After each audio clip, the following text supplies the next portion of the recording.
Happy Autism Acceptance Month, everyone.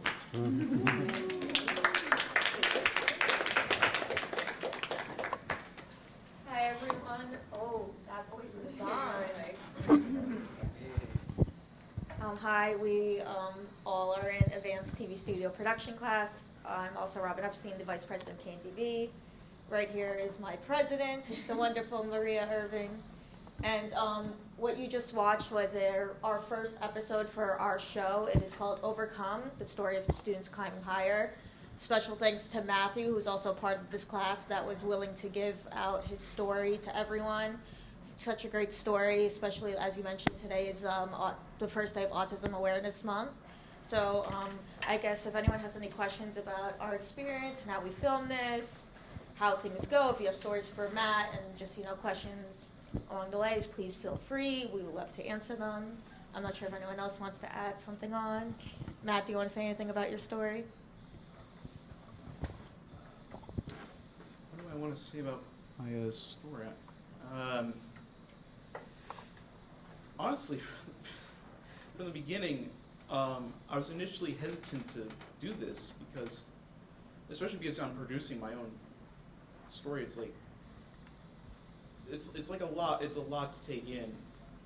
Like, you're telling your story about your disability, and at the same time you're like, I have to run this whole thing, which I didn't do alone. I got my co-producer here, Taha, right here. But I think it took no one coaxed me into doing it. I decided, I'm going to tell my story, and there's a lot more to it, but for what you see, that this is the story that I got, and we're open to any questions. I was going to ask you guys, what would you guys say, anyone can answer this, is open to anyone, what would you guys say was probably one of the most challenging parts to do for this episode? Challenging. I'd say one of the challenging parts was doing the Mr. Swain interview. Yeah, they already know why.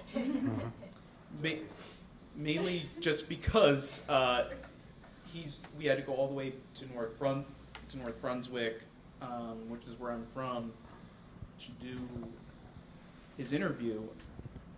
We had Kevin, our talent manager, to contact Swain. He was very generous to do it. We had a little delay, which I won't get into, but when we did, it was actually a weird experience because I haven't been in my high school since March of 2020, right before the lockdowns. I was a class of 2020 kid, so I did not get the proper ending of high school or even the proper beginning of college. And just to go back, almost 3 years later, and just to see, I saw some walls were painted, and I was just like, wait, they changed some of the stuff here? I was like, whoa. But it was great to see Mr. Swain again. He's one of my biggest influences. I think without him, I wouldn't be where I am right now. Obviously, KeanTV has elevated that, but I think Mr. Swain's the one that helped plant the seeds to what I've become now. Would you guys talk about the project a little bit overall? Matt's not the only story that we're working on. We've got a few different stories. Sure. So we have a bunch of different stories that we're showcasing in this docuseries. We have one that tackles the loss of a parent while in school and depression and mental health and illness, as well as ADHD, being a veteran going back to school. Very serious issues that people have to deal with when pursuing higher education, which is already a stress-inducing but also exciting path. So just elevating and showcasing these stories I think are very important. So it drives people to want to go back to school and show that they can do it and achieve no matter what kind of adversity that they face. So yeah, that's basically the goal of our docuseries. Anyone else want to comment on it? So to just kind of piggyback off of what Maria said, It's not just the fact that we have all these special people coming on and sharing their stories with us. It holds kind of like a sentimental value to us too, because these are people that we know, and we want to showcase their stories to the best of our abilities while also doing right by them. And like Matt said, like no one, kind of pushed him to doing it. He just had faith that we would showcase his story the right way and do justice by him, basically.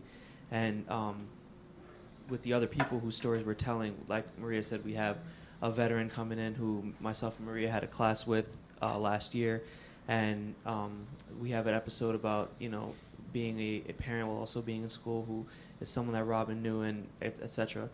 And we just want to do right by them, basically. And this just holds more of a sentimental value to us, and I feel like that's why we really are more motivated to put this thing out and kind of just show the world that the people that go here all have their individual stories, and they're all special in their own unique ways.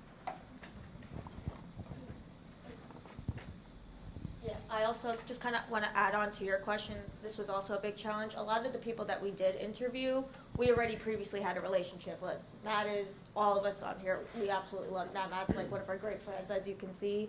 So it was hard to find a balance between storytelling, but also making sure that we're doing justice by him and not just using him as a prop or using him just to exploit his stories. So that was also a challenge for us. Any more questions? Yes. I think this is terrific work, by the way. And Thank you. Congrats. And I was really intrigued by the way that you structured it. And I would really like to know how you decided certain things and what kind of fights were involved in it.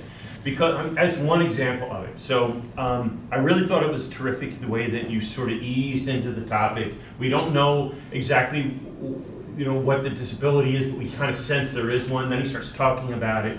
And at a certain point, I'm watching this video and I'm saying, they're not showing anything about the adversity he meets. And I started to get a little uncomfortable because I thought, what are they going to pretend that he doesn't face this?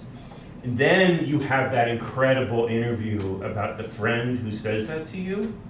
And I just thought that was brilliant, because what that did is you delayed that sort of inevitable thing, which is a part of your life, I'm sure. And but you let that one really kind of powerful story carry that weight. But you've already established this kind of vibrant life ahead of time. So that doesn't become the point of the video. It just becomes an acknowledgement that you're going to have these sorts of things, and it's part of the whole mosaic of this life for him. So I thought that was a really interesting choice, and it wasn't necessarily the obvious one. And I kind of was wondering how you kind of landed on that. Yeah, so that story with my friend, that was actually very recent. Like, that happened like a week before we did the interview. Yeah.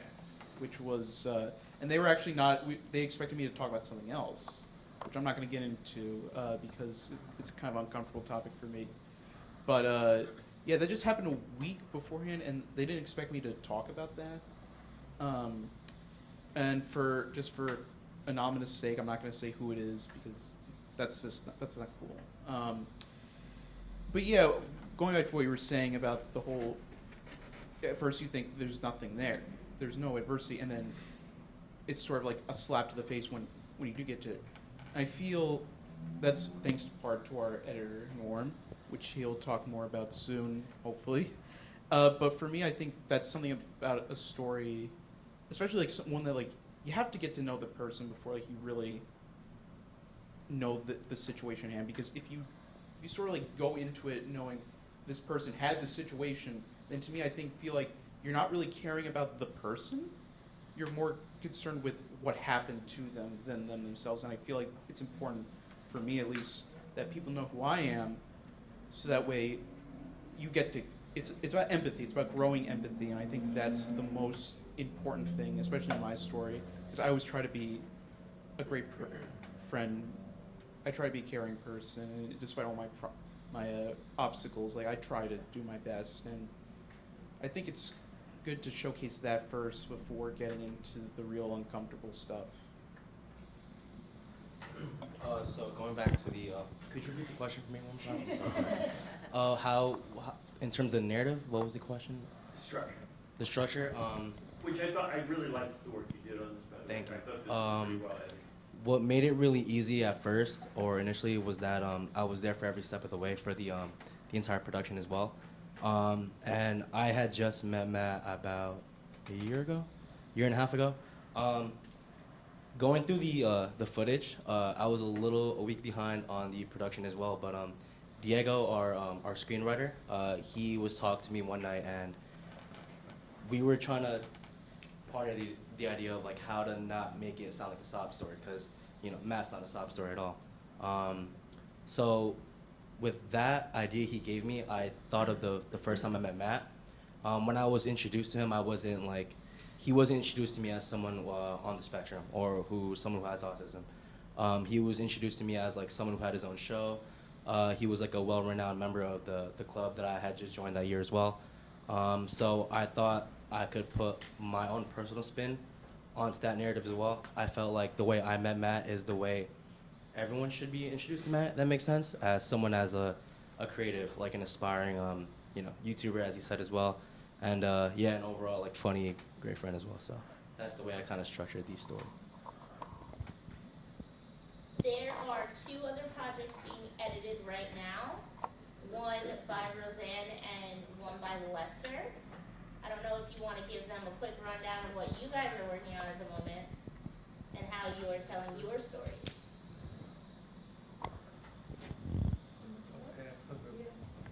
Okay, well, my name is Lester. So basically, I am editing a episode for an individual by the name of Tim. He's in our group. He's not here today. I know that he is doing things for the theater. But his story is basically he hasn't seen his family. He is from Russia. I believe it's the Saudi Arabia. No, I said that wrong. Siberian part of Russia, and they speak a different dialect. And he just goes on and talks about his story on how like since everything that's happened between Russia and Ukraine, he hasn't seen his family in a year or so, and he doesn't expect to see his family. Sorry if I get a little emotional, but it gets emotional. We get attached to these stories because we watch it multiple times, and he mentions that he probably won't be seeing his family for quite some time because of them taking away the visas and not allowing them to go see their family. And he's having a difficult time being here on campus and trying to figure out like where he belongs. And he always talks about how like Kean has allowed him to be creative, and that in Russia it is not welcomed. It is not a thing that is normalized where you can be a creative and you can pursue your passions. So he talks about, because I feel like the reason I connect so much with it is because I have a family members in dictatorships where they aren't allowed to express themselves and aren't allowed to feel the feelings they're feeling or even express it out loud. So this one really touches home. I'm enjoying the editing of it, and I hope one day you all get to, well, not one day because I got to get it done, but I hope you guys all get to see it, so I appreciate it. My name is Roseann. I am editing a video on the Kean student, Stephen. He lost his father while he was in school, and just it touches on how he really wants to do well by his parents, and when his father passed, it turned into kind of now he wants to try and do what he really, thinks where he should be, and coming back to school after losing a parent and dealing with, mental illness, and I don't know. It's just, it's a tough story, and it's a powerful story, and I feel really honored that I get a chance to edit this story, and hopefully once it's done, I do good by, what he, who he is, and why he came back to school, and what he wants to pursue. And yeah, we're all rooting for everybody in these stories that we're getting to, show people. And yeah, I mean, everybody overcomes something in their life, so to be able to tell certain people's stories on overcoming it's really nice to be able to do that.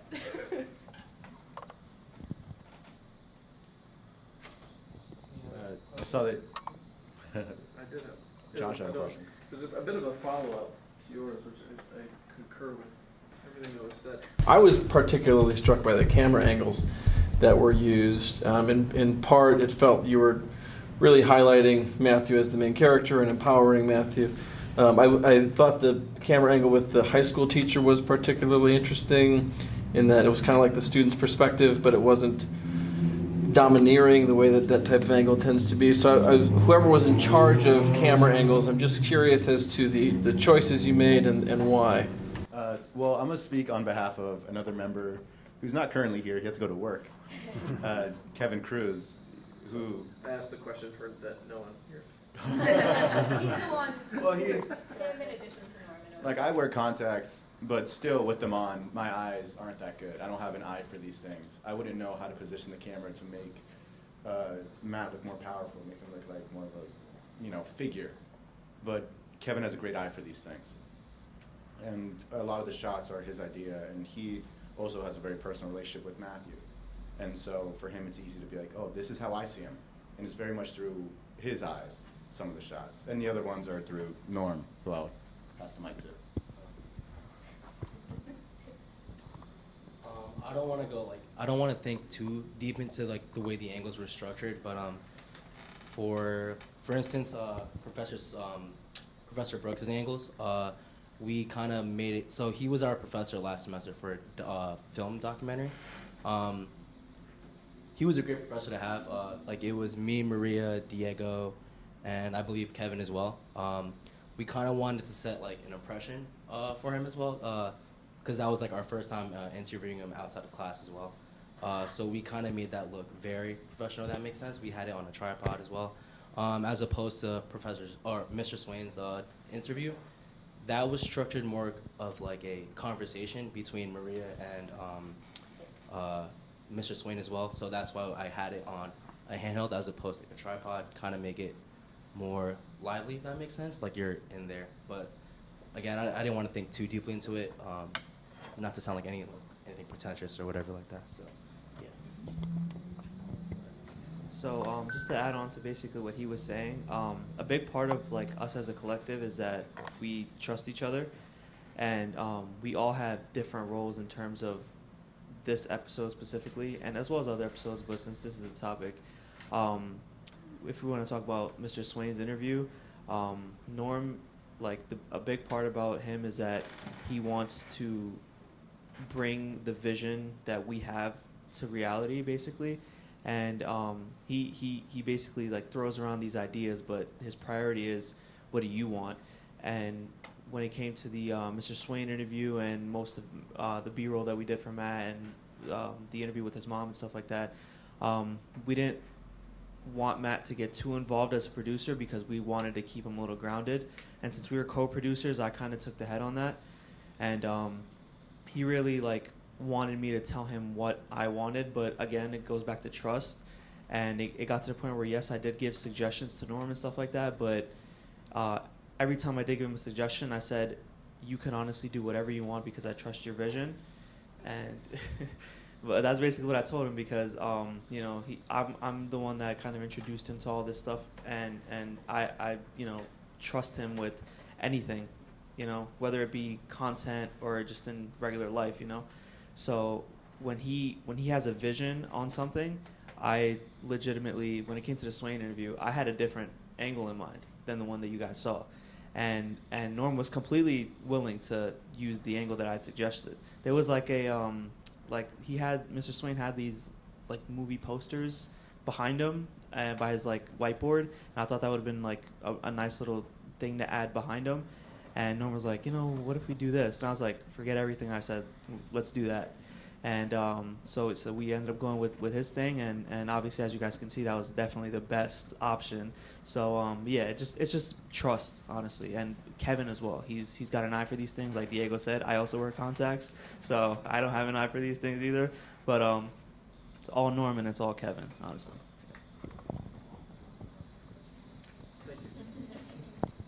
Any other questions? What was your favorite part? Oh, sorry. Oh, I'm just going to Go keep ahead. moving with the way that we were asking questions. So, my question is, how come Matt's mom's scenes were so dark? I felt like they were really ominous. Oh, okay.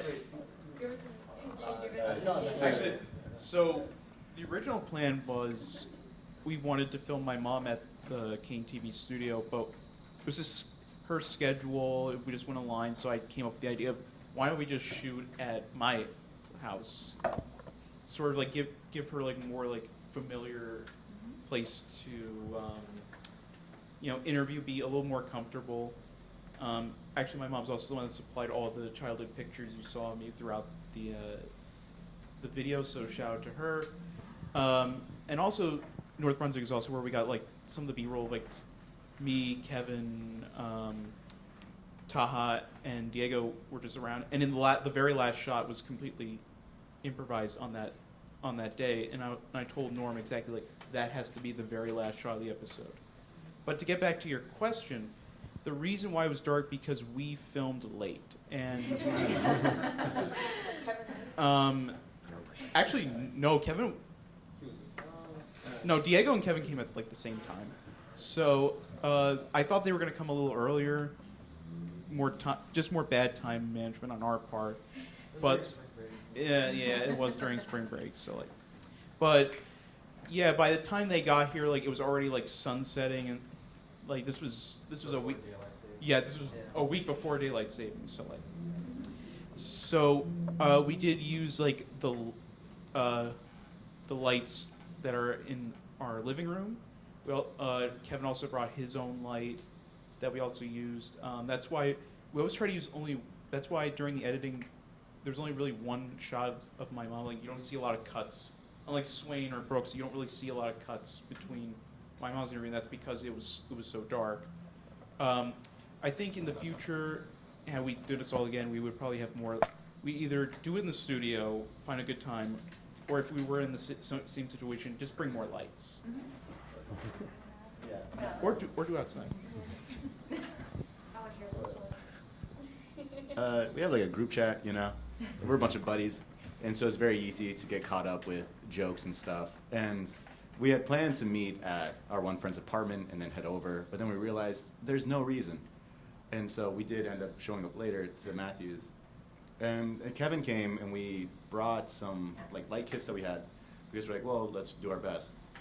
And I set up the light kits for Kevin, and he saw that it was sunset, and he saw that the light was going through, and he said, put those away, And he loved how the sun looked at that moment. And so he's like, let's move around the, it's true, and I love this about him. He was like, let's move around the furniture a little bit. Let's put the lamp right here so that this side of her face is more lit up, so it's not just in darkness. Let's put this lamp here and turn it on. And so that's why it looks very dark, but it's also very warm. It's not like this is darkness. It's a despair that she's talking about. It was more like, oh, this is warmth. This is almost like a polar bear's den, How it's like there's a warmth in a bear's den. And that's kind of the lighting that it brought. And that's what I liked about it. Yeah, maybe. But it was very nice, and Kevin preferred it that way. And I think at the end it worked, because it made her feel more inviting. Mr. Norman? Really, really quickly, favorite part of this project? So Marie and Diego recently had a conversation about all of these projects that we were working on, and we've known each other for like a year and a half. Some of them have known each other for longer. One cool thing that we never did was get to meet our parents, like each other's parents and whatnot, and see how like they are outside of the classroom. Just meeting Steve's mom, Matt's mom, as well as Marie's mom as well.